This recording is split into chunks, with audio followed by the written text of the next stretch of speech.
Bismillahirrahmanirrahim. Alhamdulillahi rabbil alamin.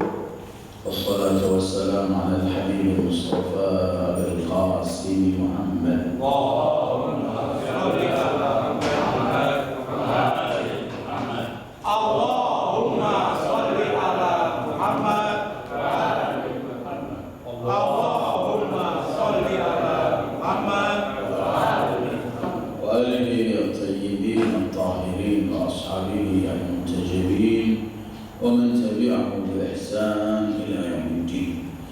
Allahumma bihaqqi Muhammadin wa ali Muhammadin alayhi salli ala Muhammad wa ali Muhammad warzuqna wa walidayna wa azwajana wa awladana wa dhurriyyatina min ba'dina hubba Muhammad wa ali Muhammad.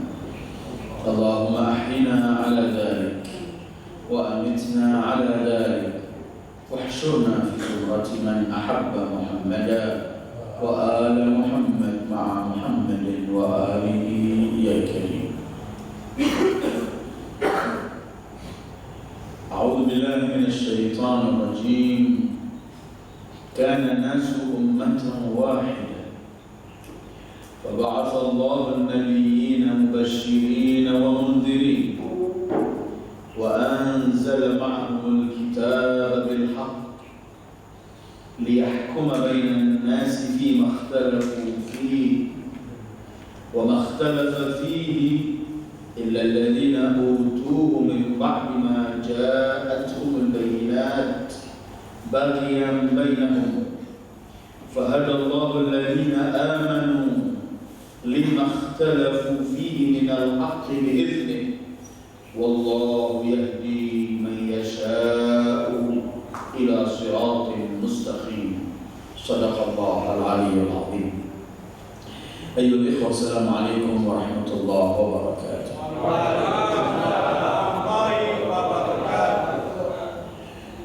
Kita dahulu dengan salawat seperti biasanya. Allahumma salli ala nuril anwar wa sirril asrar وترياك الأغيار مفتاح باب اليسار سيدنا محمد المختار وآله الأطهار وأصحابه الأخيار عدد نعم الله وإفضاله. Malam ini kita kembali kepada surat Al-Baqarah. Setelah bulan Rabiul Awal kita berhenti dan kita kaji Rasulullah dalam Al-Quran. Kita kaji beberapa ayat. Malam ini kita kembali dan kita teruskan kajian kita dalam surat Al-Baqarah, dan malam ini persisnya sampai kepada ayat 213. Setelah 212 yang lalu kita berhenti berkaitan dengan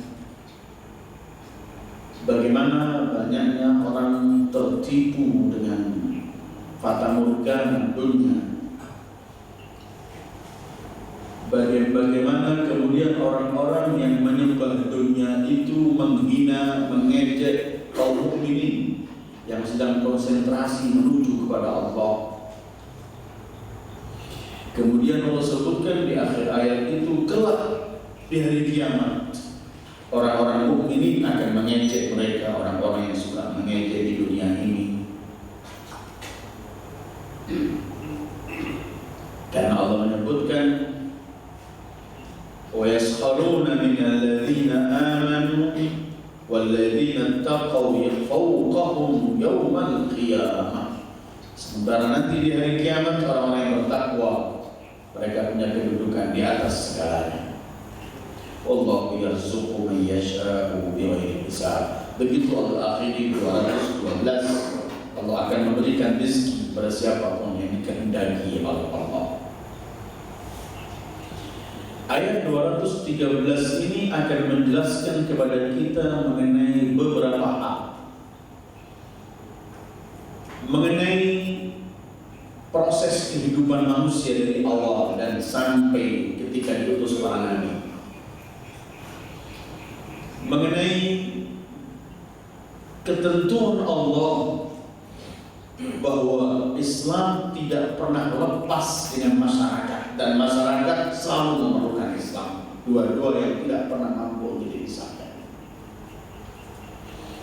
Ketika nanti akan kita bahas bahwa ternyata yang mampu menyelesaikan urusan masyarakat, yang mampu membimbing masyarakat untuk memperoleh kebahagiaan, kesuksesan, kelanggengan dunia dan akhirat, tidak ada kecuali hanya agama, yaitu al-Islam.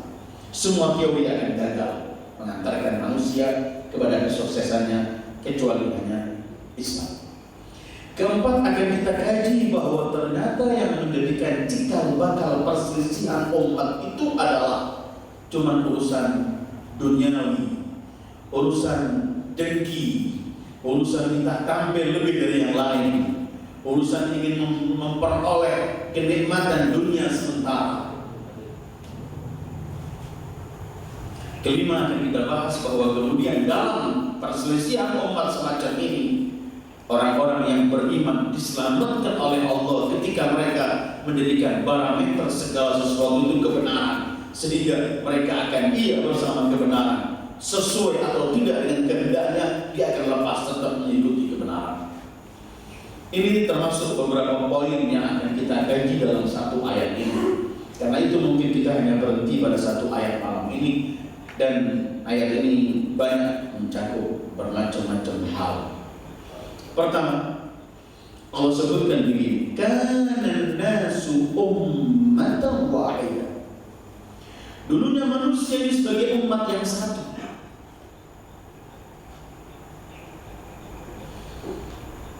Sehingga terjadi perselisihan dari kaum mufassirin mengenai mereka ini bersatu dalam apa. Karena ayat ini cuma menjelaskan mereka bersatu. Bersatu dalam apa yang disebut oleh Al-Quran. Kana nasu ummatan wahidah. Kemudian keluarlah beberapa pendapat kaum mufassirin. Pertama, kana nasu ummatan wahidah, dulunya manusia umat yang satu dalam memegang agama yang satu, yang benar, yang hak, yaitu dari Allah. Mereka hidup satu di bawah naungan agama yang benar. Pendapat kedua, kana nasu ummatan wahidah, mereka dulu bersatu tapi dalam lingkungan agama yang sesat. Pendapat ketiga, kana nasu ummatan wahidah, dulunya manusia umat yang satu, bukan berdasarkan agama tapi berdasarkan murni fitrah naluri mereka, sehingga mereka mengenal Allah sebagai pencipta, sehingga mereka berkhidmat dengan sesama hamba Allah, sehingga mereka melakukan mensyukuri nikmat Allah, bukan karena mereka memahami Islam, tetapi hanya mengikuti naluri dan fitrah yang Allah ciptakan. Imam Ja'far Shadiq pernah menyebutkan dalam beberapa riwayat, manusia dulu ummatan wahidah, artinya mereka alal fitrah, mengikuti naluri yang sebenarnya. Walaupun memang Islam itu agama fitrah, pasti. Karena manusia itu apabila dibiarkan dengan fitrahnya, pasti akan pergi pada Islam. Mau atau tidak mau, pasti ke sana. Rasul pernah bersabda sallallahu alaihi wasallam, kullu mawludin yuladu 'ala al-fitrah, fa abawahu yuhawwidanihi aw yunassiranihi aw yumajjisanihi. Setiap anak dilahirkan dalam keadaan fitrah, suci, bersih. Kedua orang tuanya lah yang akan menjadikan dia Yahudi atau Nasara atau Majusi. Lingkungan yang akan mewarnai dia. Ada pepatah Perancis yang mengatakan begini, al-insan ibnul bi'ah, itu kalau diarabkan, manusia itu anak lingkungan. Apabila dia dibiarkan dengan fitrahnya, pasti pergi kepada Islam. Karena itu Allah menyebutkan agama ini fitrat Allah allati fatara an-nasa 'alaiha la tabdila li khalqillah dzalika ad-dinul qayyim walakin aktsarun nasi la ya'lamun. Agama ini agama fitrah, sesuai dengan naluri manusia. Kana nasu ummatan wahidah. Ayat ini tidak membicarakan mereka bersatu dalam kebenaran, mereka bersatu dalam kekufuran, mereka bersatu hanya berkiblatkan fitrah, tidak berbicara. Cuma berbicara mereka bersatu. Cuma ini kemudian pendapat karena ayat berikutnya akan mengatakan faba'atsallahu nabiyyin. Mereka umat yang bersatu, kemudian Allah utus kepada mereka para nabi. Apakah dulu mereka bersatu kemudian diutus nabi menjadi celebret? Ataukah mereka dulu bersatu dalam kekufuran kemudian diutus nabi menjadi mereka mengikuti kebenaran? Karena nasu ummatan wahidah. Sebenarnya kalau kita melihat ayat-ayat yang lain seperti dalam surat Yunus, Allah pernah berfirman begini. A'udzu billahi minasyaitonir rajim wa ma kana an-nasu illa ummatan wahidah fakhtalafu walau kalimatun min rabbika laqudiya bainahum fima fihi yakhtalifun. Dulu umat ini bersatu, kemudian menjadi berselisih. Tadinya bersatu menjadi berselisih. Sampai ada yang meriwayatkan bahwa dalam beberapa riwayat mereka itu dulu bersatu dari mulai Adam diciptakan sampai anak-anak Adam. Ketika sampai Nuh mulai mereka bercerai. Coba kita lihat dalam ayat-ayat yang lain, kita akan menemukan bahwa perjalanan kehidupan manusia di bumi ini, kalau kita telah disepakati bahwa Adam dan Hawa asal manusia di dunia ini. Manusia ini dalam kehidupannya melalui beberapa tahapan. Tahapan pertama, manusia hidup dalam primitif, sangat sederhana, hidup sendiri, melakukan apa dengan kondisi yang sangat terbatas, biasa. Dan biasanya hidup semacam ini tidak ada kejadian apa-apa, semuanya berjalan sesuai natural, tidak ada sesuatu. Kemudian tahapan kedua, manusia hidup mulai bermasyarakat.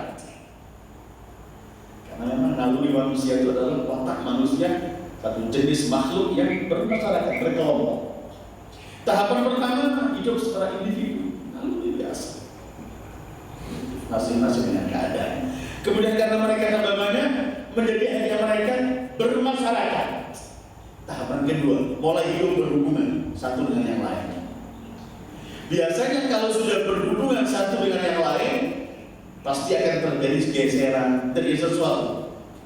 Karena itu tahapan ketiga, manusia mulai karena bermasyarakat akhirnya menjadi benturan. Tahapan kedua, mulai perselisihan ada, saling ingin mendapat lebih banyak, saling ingin menonjol, saling dan semuanya, saling merasa ingin paling benar, mulai benturan. Tahapan pertama secara individu, secara alami, primitifnya biasa. Tahapan kedua mulai bermasyarakat. Tahapan ketiga, kehidupan masyarakat, kehidupan manusia mulai dalam bermasyarakat itu terjadi geseran, perselisihan dan semuanya. Tahapan keempat, Allah mengutus para nabi untuk menyelesaikan dan memberikan undang-undang dan hukum ketentuan untuk menghadapi geseran atau perselisihan tersebut. Karena itu ayatnya kana nasu ummatan wahidah faba'atsallahu nabiyyin, baru Allah utus para nabi. Dari ayat ini sebenarnya bisa kita kaji begini, ya. Islam ini dihitung bukan dengan awal manusia ada, tapi Islam ini seakan-akan dari ayat ini dan ayat lain nanti bisa dihitung ketika masyarakat baru mulai ada, baru akan ada membicarakan Islam. Karena itu kemudian masyarakat tidak bisa dari Islam. Gak bisa orang mengatakan aku hidup tanpa Islam, tanpa undang-undang, tanpa ketentuan, tidak. Setiap orang yang bermasyarakat pasti memerlukan undang-undang dan ketentuan. Kalau enggak akan kelahi. Harus ada undang-undang yang mengatur cara kehidupan bermasyarakat. Kana nasu ummatan wahidah. Manusia hidup dalam. Karena itu dihitungnya Islam ini munculnya tidak dihitung dengan awal adanya manusia, tapi dihitung ketika sudah bermasyarakat. Karena itu kalau kita membaca Al-Quran, Allah sebutkan dalam Al-Quran bahwa Nabi Nuh lah Nabi ulil azm yang pertama, dan Nabi Nuh lah yang dianggap Nabi yang pertama membawa syariat. Karena di zaman Adam salamullahi alaih, Nabi Allah Adam, dia cuma hidup dengan anak-anaknya, menyampaikan apa yang ada dengan terbatas semacam itu. Beliau Nabi memang, bukan ketentuan, cuma itu. Tapi ketika berbicara mengenai syariat, wa id akhadna minan nabiyyina mitsaqahum wa minka wa min Nuh, yang dibawa ini Nuh, Nabi pertama oleh Allah. Karena di zaman Nuh lah mulai bermasyarakat begitu banyak, dan di sini mulai ditentukan undang-undang ketentuan syariat yang dibawa oleh para anbiya semuanya, dan kemudian sempurnanya di tangan Sayyidul Wujudi Muhammad sallallahu alaihi wa alihi sebagai nabi terakhir, dan tiada nabi setelah beliau. Karena nasu ummatan wahid. Jadi kalau ikut naluri dan fitrah, sebenarnya manusia ini tidak bakal berkelahi. Nanti kita akan bicarakan apa cikal bakal perkelahian ini, sehingga manusia berselisih. Kenapa? Faba'athallahu an-nabiyyina mubashshirina wa mundhirin wa anzala ma'ahumul kitab bil haqq. Kemudian Allah utus para nabi, dan di ayat ini Allah sifati para nabi dengan 3 sifat. Pertama, mubasyirin, membawa kabar gembira. Kedua, mundhirin, membawa berita ancaman. Ketiga, wa anzala ma'ahumul kitaba bil haqq. Allah turunkan kepada mereka kitab dengan hak dan kebenaran. Kalaupun bukan semua nabi guna kitab, tapi Allah globalkan bahwa nabi itu diberi oleh Allah kitab. Karena itu ketika kita berbicara nabi ulil azm, nabi ulil azm itu ada 5: Nuh, Ibrahim, Musa, Isa, dan Sayyidul Wujudi Muhammad sallallahu alaihi wa sallam. Mereka disebut nabi ulil azmi karena mereka mendapatkan syariat dari Allah dan ketentuan kitab. Dari mulai Nuh, kemudian nabi-nabi yang setelah Nuh, semua ikut Nabi Nuh dalam konteks syariat, semua itu. Sampai muncul Nabi Ibrahim, berarti kedua, ulil azm. Ibrahim mendapat suhuf, ketentuan kitab-kitab. Maka seluruh nabi yang datang setelah Ibrahim mengikuti kitab Ibrahim dan syariat Ibrahim. Sampai datang Musa dengan Taurat, maka seluruh nabi yang setelah Nabi Allah Musa semua mengikuti Tauratnya Musa. Sampai datang Isa dengan bawa Injil, maka mengikuti Isa. Sampai datang Sayyidul Wujud Muhammad sallallahu alaihi wa alihi dengan membawa Al-Quran, dan selesai. Tidak ada nabi setelah beliau, dan tidak ada kitab lagi yang turun pada siapapun setelah Al-Quran. Faba'athallahu an-nabiyyin, para nabi mubasyirin. Seperti kalau kita baca dalam surah Al-Imran mensifati para nabi rusulan mubasyirin wa mundhirin, para rasul yang tugasnya mubasyir, memberi kabar gembira, wa mundhirin, memberi ancaman. Artinya apa? Menyebutkan surga dan pahala, menyebutkan neraka dan sanksi serta siksaan.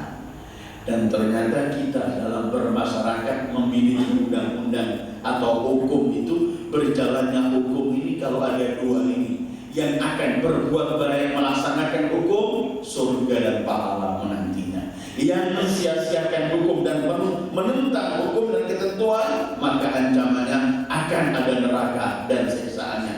Dengan 2 ini kemudian manusia dalam kehidupannya akan melaksanakan tugas yang Allah berikan kepada rusulan mubasyirin, memberi kabar gembira, wa mundhirin, memberikan ancaman. Kenapa bisyarah terlebih dahulu, kabar gembira sebelum ancaman? Karena kabar gembira itu seperti orang menjaga kesehatan. Tetap orang sehat, dipupuk kesehatannya, diberikan yang senang. Tapi kalau indah ancaman itu biasanya untuk mengobati. Ketika ada penyakit maka harus diberikan. Kalau enggak diancam supaya dia tinggalkan penyakit itu. Karena itu lebih banyak mubasyirina wa mundirin, kabar gembira terlebih dahulu baru ancaman. Basyiran wa nadhira, begitu sifat Rasulullah.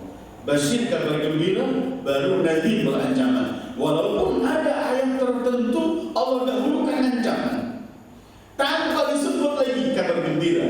Lihat sikon dan kondisinya, siapa yang dihadapi.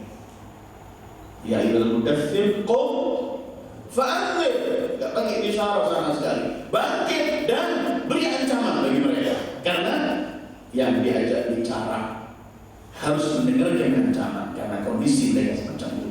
Sekarang kita pun yang meneruskan para nabi untuk berdakwah, tinggal kita lihat sikon. Kapan kita dahulukan kabar gembira? Kapan kita dahulukan ancaman? Kapan kita berikan gambar mengenai kenikmatan surga dan bermacam-macam pahala Allah? Kapan juga kita harus sampaikan mengenai neraka dan dahsyatnya siksaan neraka? Tergantung siapa yang kita akan ajak bicara. Karena nasu ummatan wahidah. Faba'athallahu an-nabiyina mubashirina wa mundirin wa anzala ma'ahumul kitab bil haqq.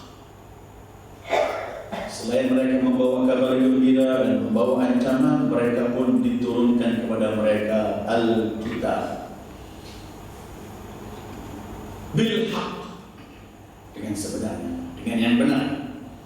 Kenapa Allah sebutkan bil haqq? Padahal tidak ada yang turun dari Allah kecuali bil haqq.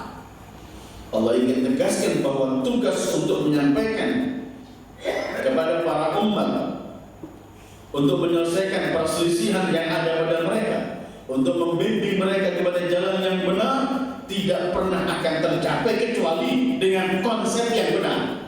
Bukan sekedar teori-teori percobaan. Kita di dunia ini capek mendapatkan teori yang dicoba-coba saja. Dikasih teori ini gagal, coba yang lain gagal, sampai jadi kelinci percobaan kita. Tapi Al-Quran mendatangkan konsep kehidupannya bil haqq, artinya kalau yang datang dari Allah pasti benar, tapi masih Allah kuatkan lagi bil haqq supaya tidak ada lagi orang meragukan untuk mempraktekkan apa yang datang dari Allah. Kalau surat-surat dari raja, ketentuan-ketentuan para pemimpin itu, mereka akan melakukan sesuatu sesuai kehendak mereka, bukan menyelesaikan apa yang terjadi pada masyarakat dan umat. Tapi yang datang dari Allah bil haqq, karena Allah tidak memerlukan mereka sama sekali. Allah tidak perlu ibadah kita.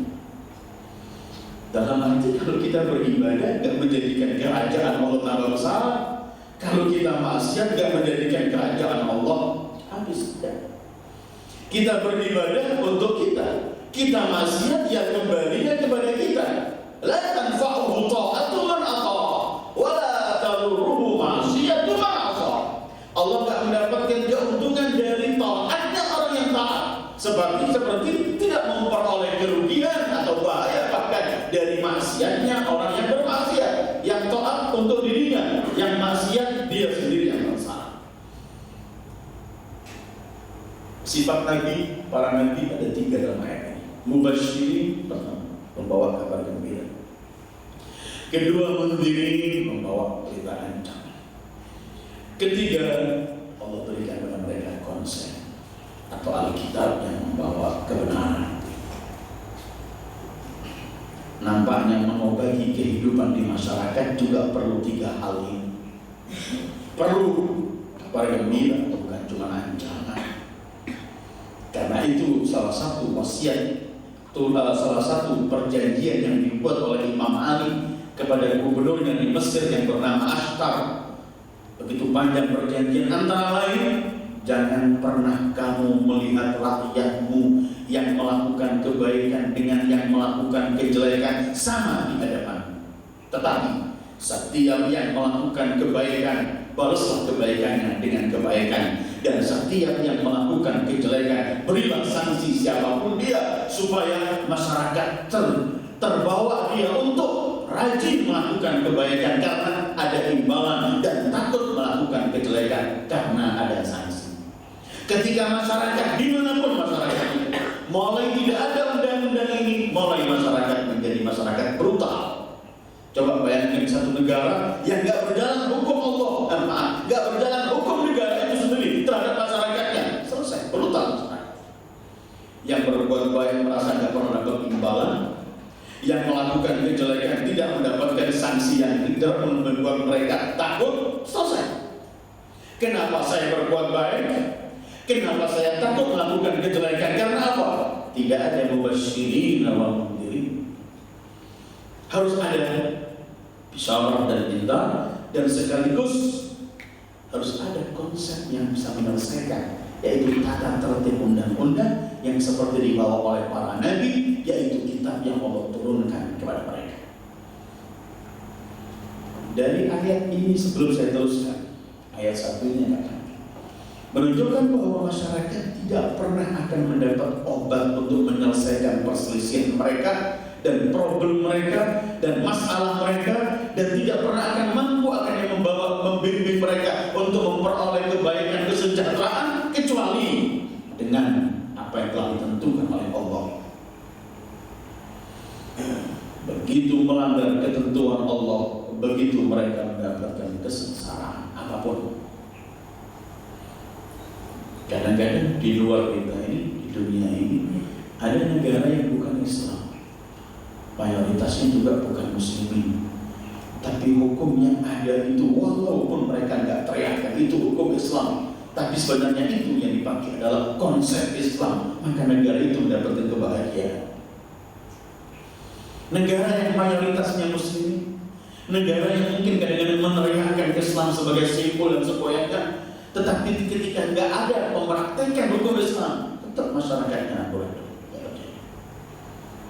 Mubasyirin wa mundhirin, terus wa anzala ma'ahumul kitaba bil haqq. Tujuannya apa kitab diturunkan? Liyahkuma bainan nasi fi ma ikhtalafu fi.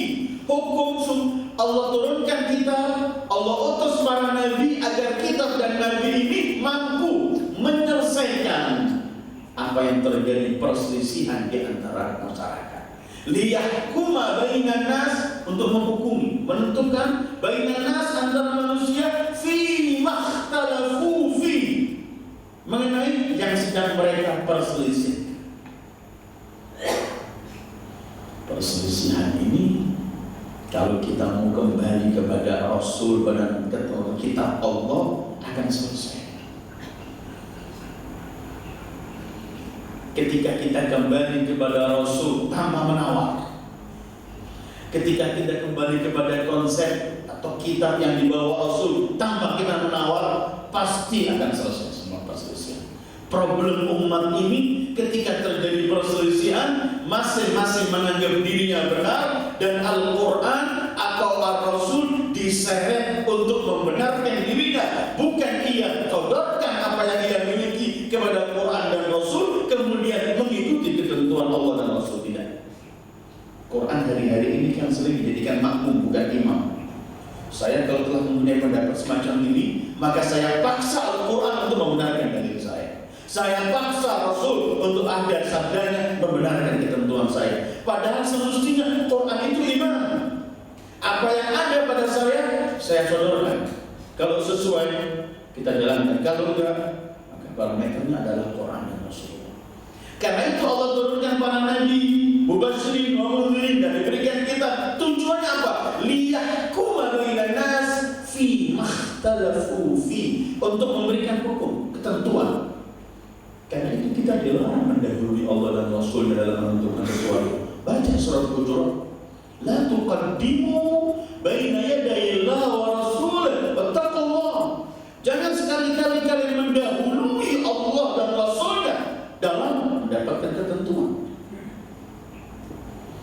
Kan sering kita ulangi ayat yang ada dalam surat Nur, bagaimana harusnya kita di hadapan ketentuan Allah dan Rasul.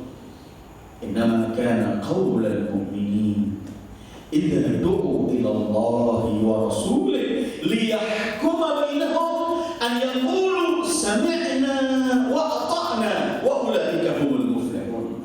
Tidak ada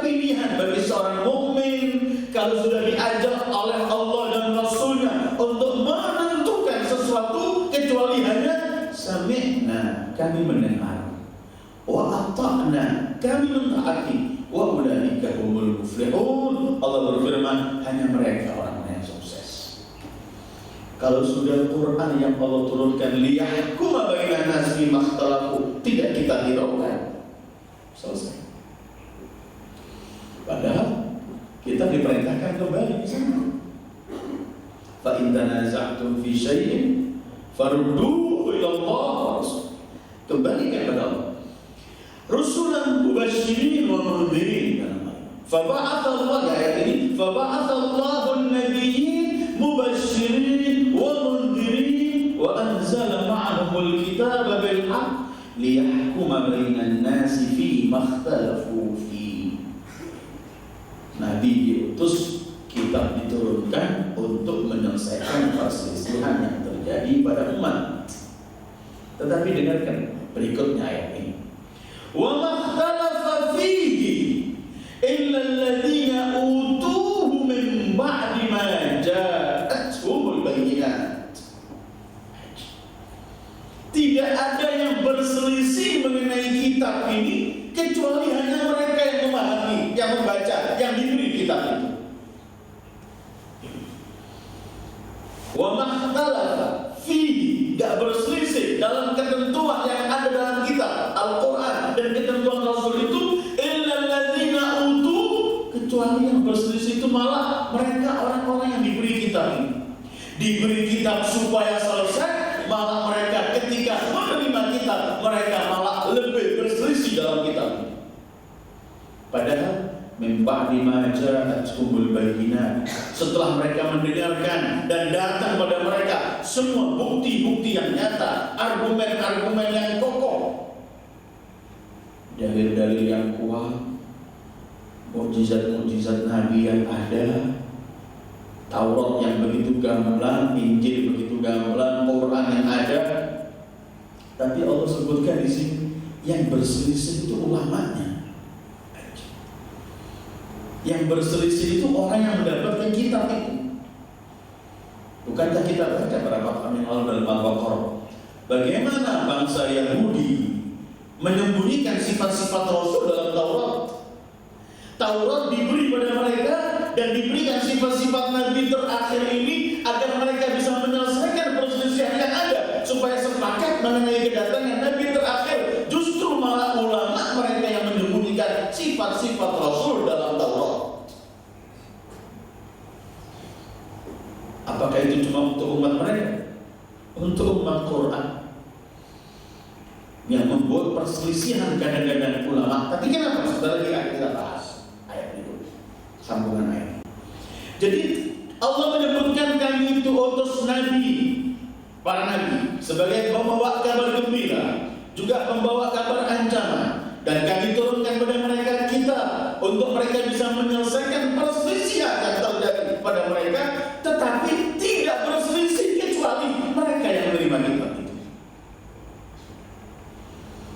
Wa makhtalafa fihi illa alladziina utuh, dan berselisih bukan karena bodoh, bukan karena enggak memahami. Ada dua hal sebelum saya teruskan. Tadi kita bicarakan mengenai tahapan kehidupan manusia. Awal, kedua, ketiga berselisih. Perselisihan mereka di awal sebelum diutus Nabi itu karena kebodohan, dan kebodohan itu akan selesai ketika Nabi datang dan menyelesaikan masalahnya. Tapi perselisihan setelah datangnya kita bukan karena kebodohan, nanti akan kita bahas, karena masalah yang lain, dan masalah ini sulit untuk diselesaikan selagi belum ada koreksi diri masing-masing. Perselisihan yang pertama karena kebodohan ketika Allah utus Nabi, selesai. Perselisihan kedua ini karena dengki, karena mengharapkan hubbud dunia, karena ingin tampil jadi pemimpin, karena ini nanti bahasa Qur'annya bagian bainahum. Artinya apa bagian? Talaban liriasah, hasadan, karena hasud. Nanti kita akan bahas. Jadi wa makhtalafa fi, gak berselisih dalam Alkitab yang semestinya bisa menyelesaikan masalah itu illa alladziina utuh, kecuali dan justru hanya kepada mereka yang menerima, para ulama. min ba'di ma ja'atuhumul bayyinat, setelah mereka mendapatkan al-bayyinat itu jamak bayyinat, mendapatkan bukti-bukti yang nyata. Dia tahu kalau tembok ini warna putih, tapi yang ngasih dia belanja uang jutaan atau ratusan juta mengatakan kepada dia, katakan ini hitam. Dia berkata tembok ini hitam. Bukan dia nggak ada bukti kalau ini bukti ada, tetapi ada yang ia cari. Itulah cikal bakal perselisihan umat uluhiyah. Wa makhtalafa fihi illa alladziina utu min ba'di ma ja'atuhumul bayyinat. Kenapa? Baghiyan bainahum. Ini masalahnya. Baghiyan bainahum. Apa artinya baghiyan? Zulman, karena zalim. Apa artinya baghiyan? Hasadan, karena hasad. Apa artinya baghiyan? Talaban lirri'asah, mencari dia ingin tampil di depan, dia mimpin. Coba kita kembali kepada ayat-ayat Al-Quran yang terjadinya awal perselisihan dan kerusakan di bumi. Bahkan sebelum di bumi, kita akan bawa pada Al-Quran sebelum bumi. Nanti kita akan bawa ke bumi. Iblis bukan tidak tahu siapa Nabi Allah Adam. Ada yang diciptakan oleh Allah, ada yang disuruhkan ruh. Tahu. Kemudian Allah perintahkan agar seluruh para malaikat sujud pada Adam. Berarti ada kemuliaan bagi Adam. Tahu. Tetapi kenapa iblis enggan nggak mau sujud? Karena congkak dan karena dengki. Congkaknya ia berkata, ana khairun minhu khalaqtani min nar wa khalaqtahu min tin. Karena Allah sebutkan aba wastakbar, enggan karena congkak. Congkaknya apa? Dengarkan orang yang sombong. Gak pernah orang sombong punya argumen yang kena dan alasan yang kena. Kata iblis yang sombong ini, aku lebih mulia dari ini. Ana khairun minhu, ya Allah, aku lebih mulia dari dia. Khalaqtani min nar, kamu ciptakan aku dari api. Wa khalaqtahu min tin, kamu ciptakan dia dari tanah. Argumen apa ini? Lupakah dia yang lebih mulia dari api dan tanah itu cahaya, dan para malaikat itu diciptakan dari cahaya, dan mereka pun sujud di hadapan Adam. Khalaqtani min nar wa khalaqtahu min tin. Kenapa ia hasadan? Kenapa? Lu sujud pada Adam. Kembali ketika terjadi pertama pembunuhan di bumi. Apa akibat? Masalahnya apa? Masalahnya dia ingin memperoleh sesuatu lebih dari yang lain. Masalahnya dia dengki. Sampai oleh Al-Quran diabadikan Allah cerita pembunuhan Qabil dan Habil, Habil dan Qabil. Masalahnya apa? Watlu naba abnai Adam bil haqq. Idh qarraba qurban fatuqabbala min ahadihima wa lam yutaqabbal min al-akhar qala la aqtulannak qala innama yataqabbalu Allah minal muttaqin. Watlu alaihim. Allah perintahkan Rasul untuk Rasul membacakan cerita ini kepada mereka. Artinya supaya cerita ini diabadikan di Quran. Kenapa? Supaya dibaca sepanjang kehidupan. Ini cikal bakal terjadinya perselisihan dan pembunuhan. Kenapa? Ketika dua anak Adam, Habil dan Qabil berebut mengenai sesuatu, Allah perintahkan yang satu untuk dua-duanya berkorban, yang satu diterima, yang satu tidak diterima, yang tidak diterima merasa kalah, merasa tersingkirkan, merasa dia marah. Kemudian dia berkata, la aqtulanna, aku akan bunuh kamu. Padahal dia tahu yang menerima ini Allah, gak salah yang menerima ini. Dia tahu, bukan gak tahu. Min ba'di ma ja'atuhumul bayyinat, aku akan bunuh kamu. Katanya, kalau engkau ulurkan tanganmu untuk membunuh aku tidak pernah akan membunuh engkau. Karena yang diterima oleh Allah itu adalah orang-orang yang ikhlas beramalnya. Innama yataqabbalu Allah minal muttaqin, bertakwa. Tapi kenapa terjadi pembunuhan? Karena dia dengki. Kenapa Kenapa dia yang disanjung bukan saya? Kenapa dia yang dimuliakan bukan saya? Kenapa dia yang diikuti bukan saya? Kenapa? Urusannya bagian bainahum, dengki dan mendolimi diri mereka, plus mendolimi umat yang akan disengsarakan karena keinginan pribadi dia. Silahkan kaji dalam perselisihan umat ini, urusannya ini gak lebih dari bagian bainahum. Bukan gak punya argumen, bukan gak tahu. Iblis bukan gak tahu siapa Adam. Kafir bukan gak tahu siapa hak saudaranya yang diterima oleh Allah, bukan gak tahu, tapi kedengkian menjadikan dia. Seperti kalau kita kembali ke zaman Rasulullah SAW, Abu Sufyan, Abu Jahal, mereka tahu siapa Sayyidul Wujud Muhammad. Bukan. Kalau kita nggak berbicara Yahudi, kalau Yahudi mereka semestinya lebih tahu siapa Rasulullah. Karena Al-Quran menceritakan kepada kita mengenai detailnya sifat Rasulullah dalam Taurat, sehingga Allah bersifati ya'rifunahu kama ya'rifuna abna'ahum. Orang-orang Yahudi mengenal Rasulullah seperti seorang ayah, seperti mereka mengenali anak-anak mereka. Siapa seorang ayah yang gak kenal anaknya? Tapi mereka pertama orang yang gak percaya sama Rasulullah. Tapi ini mereka punya kita. Ini Abu Sufyan, Abu Jahal, sama saya. Mereka tahu siapa Muhammad sallallahu alaihi wasallam. Mereka yang menyebuti as-sadiq, mereka yang menjuluki as-sadiqul amin, mereka yang mengatakan ma jarrabna alaihi kadhiba, kami belum pernah memikirkan Muhammad bohong walau sekali. Kan kalau malu mereka sembunyi-sembunyi mendengarkan dari pintu rumah Rasulullah baca Al-Quran. Suatu hari Abu Sufyan mendengarkan Abu Jahal datang, ketemu, sepakat mereka, kami para pembesar jangan sampai orang-orang tahu kalau kita di sini, jangan di sini lagi. Kenapa kamu ke sini? Aku menikmati apa yang dibaca oleh Muhammad. Kita jangan di sini lagi. Kalau ini orang-orang awam melihat kita akan rusak nanti. Oke, sepakat. Besok malam sembunyi-sembunyi ketemu lagi.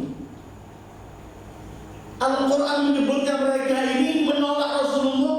Kemudian mereka bertanya, kamu lihat ya Abu Jahal, apakah Muhammad ini bohong? Kata Abu Jahal, tidak. Coba kalau semua dipegang Bani Hashim, kemana kita? Urusannya hasud karena Sayyidul Wujud dari Bani Hashim. Dengan demikian Allah mensifati mereka, wajahadu biha wastaiqanatha anfusuhum zulman wa ulwa. Mereka mengingkari apa yang dibawa Rasulullah, sementara istaiqanatha anfusuhum, hati kecil mereka meyakini kebenarannya, tapi mereka menolak zulman, seperti bagian congkak, hasud, apa semacam itu. Urusan dunia. Wa makhtalafa fihi illa alladhina utuhu min ba'di ma ja'atuhumul bayyinat baghyan bainahum. Ini bas. Kenapa berselisih? Baghyan ay zulman, hasadan, talaban lirri'asah, dan semua ini kembali ke hubbud dunya, cintanya, kedudukan dia takut terusir, perut dan dapur dia takut gak jalan, hal-hal semacam itu. Tahu semua benar, cuma urusan bagi yang baik. Dalam perselisihan ini Allah sebutkan begini, tadinya Allah putus para nabi dengan kitab supaya selesai, tapi justru yang menerima kitab ini yang berkelahi. Ya Allah, setelah kita mendengarkan orang-orang kita ini kan di sini, di negeri yang tercinta ini kan kita yatim semuanya, nggak ada yang ngurusi kita, sudah nafsu kita. Setiap hari kita cuma lihat perselisihan dalam TV, perkelahian yang tidak pernah ada menguntungkan kita. Sampai ada suara orang berkata, setiap pakar tampil menjadikan masalah tambah sukar. Masalah yang sebenarnya nggak pernah diselesaikan. Karena apa? Yang tampil adalah masing-masing yang ingin menyelesaikan urusan dia sendiri, golongan dia, partai dia, bukan ingin menyelesaikan umat. Sehingga yang baik disalahkan, yang salah mungkin dibenarkan. Kenapa? Bukan karena nggak tahu, tapi bagian. Yang ini kalau naik harus dijatuhkan, kalau yang itu terus bergerak. Membagi aja cuma bagi tahu masalah pasti, persis tahu. Mereka ini sekarang umat lagi tahu bagaimana bahayanya Zionis. Bagaimana mereka walaupun dari jarak jauh mematikan kita. Tahu kan kita sebulan yang lalu Tel Aviv mengumpulkan ulama muslimin dari beberapa belahan dunia, termasuk dari negeri kita. Dan itu ditemui oleh mereka, oleh Simon Peres, oleh Nathan Harvey, membicarakan hal-hal apa yang dilakukan oleh Zionis. Semua kita tahu, walaupun kita dari yang jauh, yang menjadikan anak-anak kita rusak dengan narkoba, dengan free sex, dengan segala macam, yang menjadikan kita miskin, yang merampok negeri kita. Semua ini kita tahu, tapi kita kelabui, kita tinggalkan semua karena ada hal lain yang mementingkan. Dan kalau kita bicarakan akan mementingkan kepentingan kita bicara hal ini, kita lupakan ini. Bagian. Terus Pak sebutkan ayat ini. Fahadallahu alladhina amanu lima ikhtalafu fihi minal haqqi bi'idhnihi wallahu yahdi man yasha'u ila siratin mustaqim. Dalam perselisihan yang terjadi semacam itu, para pakar dan para ulamanya pun ikut andil dalam perselisihan ini karena cuma dengki, karena cuma kejam, karena juga ingin mendapatkan sesuatu. Dalam hal semacam ini Allah tidak membiarkan orang-orang mukmin yang masih menjaga dirinya. Karena itu Allah meneruskan, Allah memberi petunjuk bagi orang-orang mukmin supaya keluar dari perselisihan itu karena petunjuk Allah. Kalau yang sama-sama ingin punya tujuan yang jelek, tidak pernah mampu untuk diajak bicara bersatu. Tetapi fahadallahu allazina amanu, orang-orang yang mendapatkan, orang-orang yang beriman akan mendapatkan petunjuk dari Allah. Lima ikhtalafu fi, dalam kondisi apa yang sedang terjadi perselisihan dan mereka perselisihan, mereka mendapat petunjuk. Apa petunjuk dari Allah? Mereka tergugah hati mereka untuk melihat kebenaran itu di mana, dan mereka hanya terpanggil untuk mengikuti kebenaran. Ayo ikhwah, petunjuk itu murni dari Allah. Sampai Rasul pun yang punya seluruh argumen, Rasul yang menerima kitab langsung dari Allah, Rasul yang kontrol dan bimbingannya langsung wahyu, tetap Rasul bersabda, innama ana qasim wallahu yu'ti. Aku cuma membagi petunjuk dan semua ini, yang memberi sebenarnya hanyalah Allah. Karena itu kadang-kadang Allah menisbat begini, innaka latahdi ila siratin mustaqim. Kamu mampu memberi petunjuk kepada orang di jalan yang lempeng. Tapi dalam ayat lain, innaka latahdi man ahbabt walakin Allah yahdi man yasha. Kamu gak mampu memberi petunjuk siapa yang kamu cintai, tapi Allah yang memberikan. Bukan kontradiksi ayat ini, tidak. Tetapi memang Rasul diberi petunjuk oleh Allah untuk mampu menyampaikan orang dengan seluruh argumennya. Tapi orang itu akan sampai atau tidak, itu bukan tugas Rasul. Itu nanti ketentuan Allah. Ada orang dikasih argumen, capek ya kasih argumen, seluruh argumen dikasih. Seperti yang kita baca kemarin masalah kiblat. Walain atai, kalau kamu datangkan seluruh dalil kepada mereka, tetap mereka nggak ikutkan Muhammad. Ada orang disampaikan seluruh argumen nggak ikut kebenaran. Ada orang cuma kamu sampaikan satu dua kata-kata indah, tergugah mendapatkan kebenaran. Katanya Bishr al-Hafi, tokoh sufi yang terkenal disebut Bishr al-Hafi. Hafi itu orang yang pakai sandal, kemana-mana pakai sandal. Hafi. Bishr al-Hafi ini terkenal orang pemabuk, wanita, dan semua perbuatan jelek. Di rumahnya itu dia kumpul dengan semua orang semacam itu. Suatu hari Imam Musa al-Kadhim melewati kampung tempat rumah dia yang penuh pesta pora dengan minuman wanita semua itu. Ketika Imam Musa lewat, dalam waktu yang sama pembantu perempuannya atau budak perempuannya keluar dari rumah membuang sampah. di luar. Imam Musa tanya sama wanita perempuan budaknya ini, pemilik rumah ini merdeka atau budak? Sedang di dalam majikanmu ini. Kata wanita itu, merdeka, bukan budak dia. Kata Imam Musa, pantas kalau gitu dia melakukan sekehendak dia. Coba dia budak, pasti dia takut pada majikannya. Jangan, Imam Musa, gak banyak komentar. Besok dengan mabuknya menunggu arah yang lain, lihat wanita budak yang terlambat, ketika kembali masuk rumah dipanggil, dibentak, kenapa engkau terlambat? Aku memerlukan sesuatu. Maaf majikan, maaf tuanku, tadi aku di luar ketemu seseorang bertanya dan berkata begini. Apa katanya? Yang punya rumah ini orang yang merdeka atau budak? Aku katakan, oh yang punya rumah ini Anda pasti merdeka. Kemudian dia berkata, pantas dia melakukan sekehendak dia. Coba dia budak, dia takut dengan majikannya. Lompat istirahat, lari tanpa menggunakan alas kaki tanda, mengejar siapa orang tadi. Ketika dikejar ternyata dia adalah Imam Musa Al-Kadhim. Dan ditanya Imam Musa Al-Kadhim, dia menangis. Ditanya Imam Musa Al-Kadhim, dia taubat. Kemudian dari kalimat itu, memang selama ini aku merasa diriku adalah bebas tanpa ada yang mengontrol aku, yaitu Allah. Dan mulai dari itu dia taubat. Ada orang yang 1-2 kalimat dapat petunjuk dari Allah. Ada orang yang bertahun-tahun diberi petunjuk. Fahadallahu alladhina amanu limakhtalafu fihi minal haqqi bi'idhnih. Bi'idhnih, bilutfih, dengan kebaikan Allah, rahmat Allah. Makanya setiap hari kita disuruh minta oleh Allah, ihdinas siratal mustaqim. Kita minta sama Allah tiap hari, gak sah salat kita gak baca ini. Kemudian jangan kita bertanya, bukankah aku sudah mendapat petunjuk? Aku sudah mukmin, aku sudah muslim setidaknya, aku sudah sholat. Kenapa masih diminta petunjuk? Jangan sampai 1 detik tanpa lepas dari petunjuk ini. Petunjuk awal sudah kita terima, kita masuk agama ini. Tapi kemudian perlu petunjuk sampai akhir kehidupan kita, supaya nggak keluar dari agama ini, supaya nggak keluar dari rel syariat ini. Harusnya apa? Setiap hari minta hidayah. Ihdinas siratal mustaqim. Fahadallahu alladhina amanu limakhtalafu fihi minal haqqi bi'idhnih.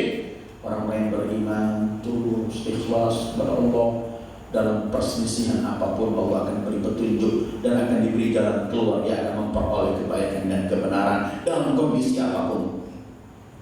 Dan kemudian Allah akhiri, wallahu yahdi man yasha'u ila siratal mustaqim. Allah memberikan petunjuk kepada siapa yang dikehendaki oleh Allah, kepada jalan yang lempeng, kepada Islam dan petunjuk. Karena petunjuk hanya milik Allah. Siapa yang dikehendaki Allah, artinya apa? Artinya begini, kalau Allah maha mengetahui kita menginginkan kebaikan atau tidak, kita menginginkan petunjuk atau tidak, kita usaha untuk mencari petunjuk atau tidak, atau kita kemudian dalam ilmu Allah layak menerima petunjuk atau tidak, itu Allah. Tetapi ketika ada keinginan dari kita, datanglah petunjuk Allah. Walladzina jahadu fina lanahdiyannahum subulana. Begitu janji Allah, orang yang usaha ingin pergi pada kita pasti akan kami beri petunjuk. Mohon kepada Allah, usaha dan bantuan ma'unah dari Allah. Yahdi man yasha'u ila siratal mustaqim. Walaupun ada yang mengatakan man yasha'u bukan Allah. Allah memberikan petunjuk bagi siapa yang menghendaki petunjuk, Allah akan berikan kepadanya. Dua-duanya bisa dilakukan. Ayo ikhwan, dari ayat singkat 1 ayat ini kita bisa mengambil beberapa kata, beberapa pelajaran tadi, beberapa pembahasan. Dan yang terpenting adalah manusia adalah ketika dibiarkan dengan fitrahnya, tidak ada polusi yang merusak dia dari luar, pasti dia akan tetap konsen dengan ketentuan Allah sesuai dengan naluri fitrah aslinya. Tetapi terjadi perselisihan, terjadi hal-hal semacam itu karena apa? Karena ada yang sesuatu dari luar, yaitu bagian karena dengki, karena kekotoran hati, karena congkak. Ada orang menolak kebenaran karena congkak. Kenapa dia yang bawa? Orang-orang yang gak bisa menolak Rasulullah pribadinya karena mereka pun telah mengenal siapa Rasulullah, gak bisa menolak Al-Qur'annya karena orang-orang Arab satu gak menemukan bahasa seindah Al-Qur'an. Terus mereka beralasan apa? Menolak Muhammad gak bisa, menolak Al-Qur'an bisa. Apa? Mereka teriak, "La unzila hadzal Qur'an ala rajulin minal qaryataini 'azim." Coba Quran yang begini indah di bawah ini dibagikan oleh Muhammad kepada orang lain, Urwa Al-Thaqafi di Taif atau yang lain, mungkin kita ikut. Artinya mereka nggak menolak Al-Qur'annya, tapi mereka menolak siapa yang membawa Al-Qur'an. Tapi di waktu yang sama, orang Arab sampai Rasulullah pergi ke Madinah hijrah. Orang Arab walaupun yang masih kafir nggak menemukan mereka orang yang amanah dititipkan amanah harta mereka kecuali kepada As-Shadiqul Amin Muhammad Sallallahu Alaihi Wasallam. Menolak Rasulullah tidak ada alasan, menolak Qur'annya pun nggak ada alasan. Dan selamanya beginilah orang yang bertolak belakang dengan kebenaran, nggak pernah punya argumen yang kuat. Itulah kajian kita dalam malam ini, mudah-mudahan bermanfaat bagi kita. Wassallallahu ala khairi khalqi Muhammad wa alihi ajma'in. Wassalamualaikum warahmatullahi wabarakatuh.